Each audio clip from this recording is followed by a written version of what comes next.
Hello, welcome back. And you're still watching See Today's one-year journey.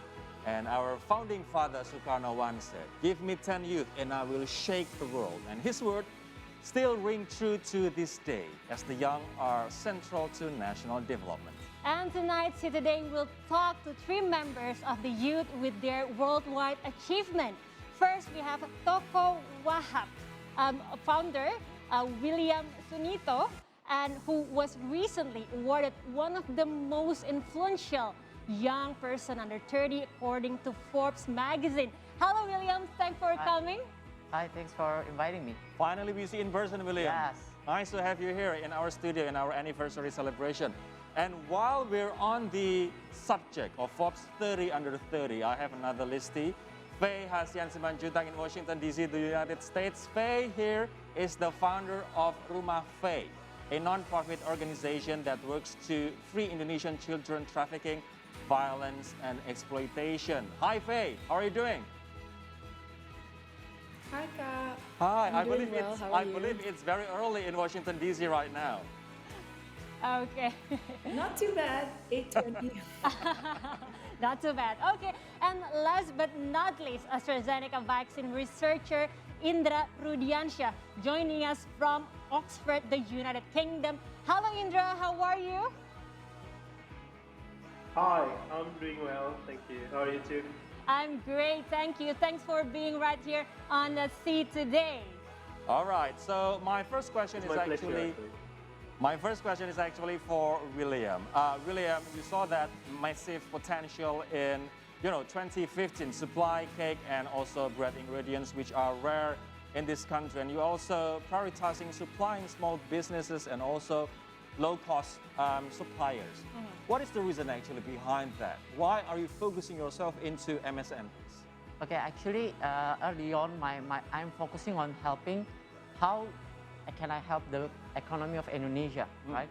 As we know, the pre-pandemic level, the contribution of MSME to Indonesia GDP is around 55% to 60%. So it's the largest contributor to the GDP of Indonesia. And besides that, the bakery and pastry industry, if you look at the market share, there are three big market share. First one is the mass produce, which is around 10 to 20%. The another 10 to 20% is owned by the franchises. Right. The rest of the 60 to 70% is owned by the MSME, which is the largest contributor to the bakery and pastry sector. Right. So that's the reason why I'm focusing on that in particular segment to help MSME of the bakery and pastry to grow and also contributing to the economy of Indonesia. So it's actually not only about helping them, but also that's the biggest chunk of cake. True. That's the biggest contributor to the bakery and pastry industry of growth. So if you look at the bakery industry pre the pandemic level, the growth rate is about 12%. Right. Compared to food service industry is 7%. So it's double. And then if you look at the GDP of Indonesia, it's only 5%, right? So it's a huge potential. Huge potential, right? And by the way, your policy on business transparency and prices reflects your genuine intent to aid small businesses. What actually are the challenges of organically cultivating a family business without any venture capital, William? Running a family business is totally different compared to VC-backed company because we have to manage, balance out the revenue growth and also the cash flow growth. So we cannot just burn money and growth at all costs. So that's the biggest challenge. Besides that, we have a matrix called return on invested capital that I think every startup or young entrepreneur should understand about how much money that they invest and how much money that they can get the return from the business. Okay, now I'd like to fly to Washington, D.C., the U.S., guys. I'd like to say hi to Faye. Faye, it's really interesting to learn about you and your track record. You were born into a privileged family, but you've been involved in social movement that aim to stop child trafficking since you were 9 years of age. What actually moved you to help those children, Faye? Privilege. I like to kind of take two approaches, that I come from both a financial and social privilege. In this sense, I was really lucky to have a family that were willing to not only support me, but facilitate the work that I wanted to do. I don't think I grew up with any particular want or need to do something more or something better for the country, but because my family taught me in such a way that reminded me that with privilege comes responsibility, I was able to do something much more with what I had.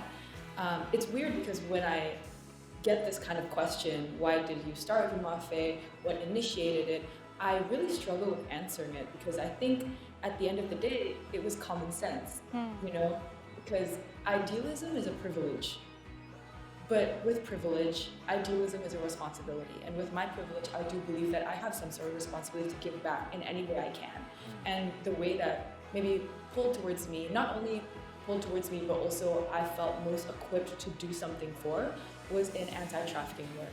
And so that's kind of why and how Rumafe started, that from a young age, my family really facilitated me to do something more than just feel sorry, feel sympathy, but to feel empathy and take real life action in accordance with that. Interesting. But so you established Rumafe when you were at the age of 11. Is that correct, if I'm not mistaken? Yes, ma'am. Okay, and which have been so far a shelter for some of 150 children who you consider warriors. And how does Rumafe treat child trafficking victims and also educate people as a preventive measure? So when Rumafe was first started, we didn't have a safe house, we didn't have a big plan. It was that we wanted to start with small discussion groups. Something important to remember is that because I come from a place of privilege, the work that I do cannot be from my own voice. My job is to amplify and not to speak louder.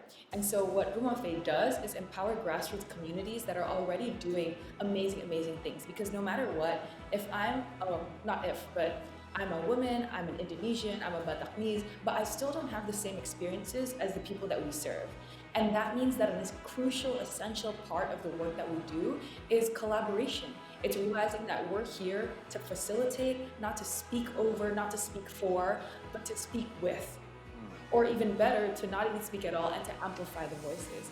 And so what Rumafe started to do was discussion, facilitating and empowering children to take part in anti-trafficking work, giving training to law enforcement, to teachers, to religious leaders, to ensure that there was a clear anti-child trafficking framework on a community level. And so that's where we started, and fast forward to 2016, Rumafe had the amazing opportunity to start a safe house, and there we can provide legal aid, access to medical aid, counseling, and just ensure that the girls can go through a very important, very smooth recovery process. Actually, I've got lots of questions here because what you do and what you say is so relatable to me. I've got my own campaign, in helping children living with HIV, especially in Solo, Central Java. But our time is not much, so I have to move to Indra. Sorry. So Indra, we heard that you conducted malaria research in the past and managed to find 2 prospective vaccines. What made you interested in vaccine research, and what's the story behind you joining the Astrazeneca research team, Indra? So vaccine research is always good, special for me because I believe vaccine can save many lives. And working in the novel things is always kind of like achievement for me because I want to contribute to the society with the things that I know, the things that I'm good with now. So I believe working in this field, it will make me happy. Okay. And the State-Owned Enterprises Minister Erick Thohir is calling you on to return to Indonesia. So what is actually your reaction, and will you accept the request? I think that's a normal question because before I came here, I'm working in BioPharma, which is one of the state-owned company focused on the vaccine industry, and also I've got funding from government as well.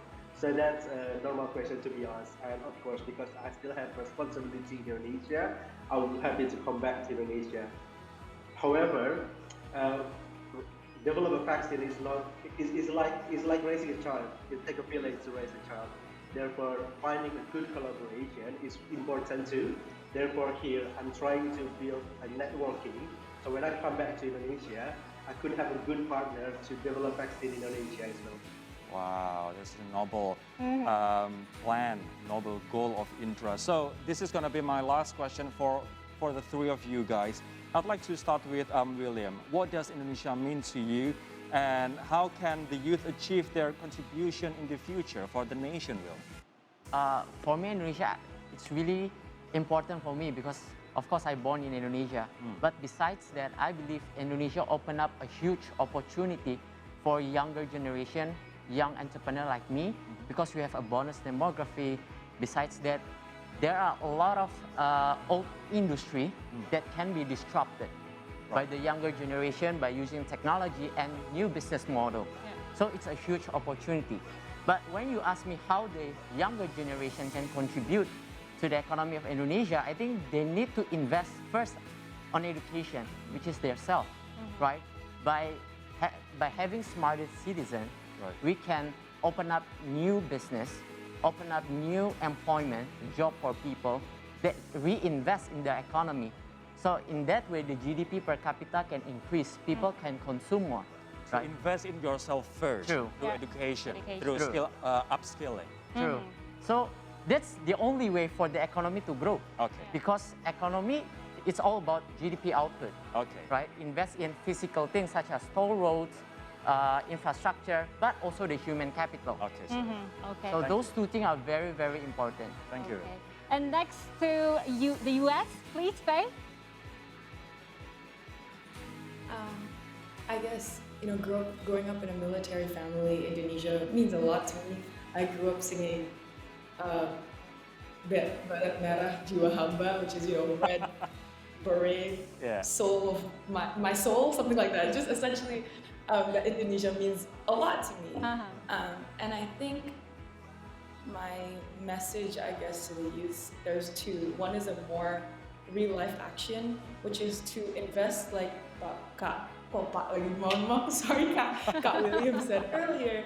It's to invest in your education, and that doesn't mean just traditional education in school, Yeah. but also learning, you know, real life skills that will help you in the future. So writing emails, writing standard operating procedures, writing proposals, things as simple as that mean a lot in the future, and that's things that we need to be able to do if we want to make a change. The other thing, the more, you know, fluffy one, is now is just a really, really hard time, I think. And my message would probably just to be empathetic, to start discussion, to, even though it's very, very hard, to always answer cruelty with compassion. And remember that even though the youth can do a lot for the future shouldn't rest entirely on us. Yeah. The adults also need to facilitate the work that we do, to support the work that we do, and to remember that moving forward, youth empowerment isn't about only youth working, but about youth being able to work together with the people in power, the institutions in power, to make long-term grassroots-based structural change. Thank you, Faye. So collaboration across all group of ages will be essential in this, seeking that goal. I'd like to move to Indra. Indra, you and your team are the world's lifesaver. So what is the message for Indonesian youth, and what does Indonesia mean to you? Indonesia is always become home to me. No matter how long I go from Indonesia, I always see Indonesia as a home for me to go back. And my mission to Indonesian youth is quite simple. Indonesia has been progressing so well today, and the most important in the progress is the continuity. And the young generation is have an important role in that. So contribute as much as you can, because with the young generation, our team will be funny. Okay, thank you so much, Indra Rudiansyah, Faye Simanjuntak, and also William Sunito for your time. Thank you so much for joining us right here on the seat today, and thank you so much for giving us inspiration to actually do more for Indonesia and for many people around the world. That's correct. How inspiring they are, aren't they? Yeah. So thank you once again, Will, Faye, and also Indra. And we are scheduled for another quick break now, but keep it here on our first year journey of Seed today, because Mo Siddiq will entertain you with some delightful humor, while Raisa will have a special song in store for us.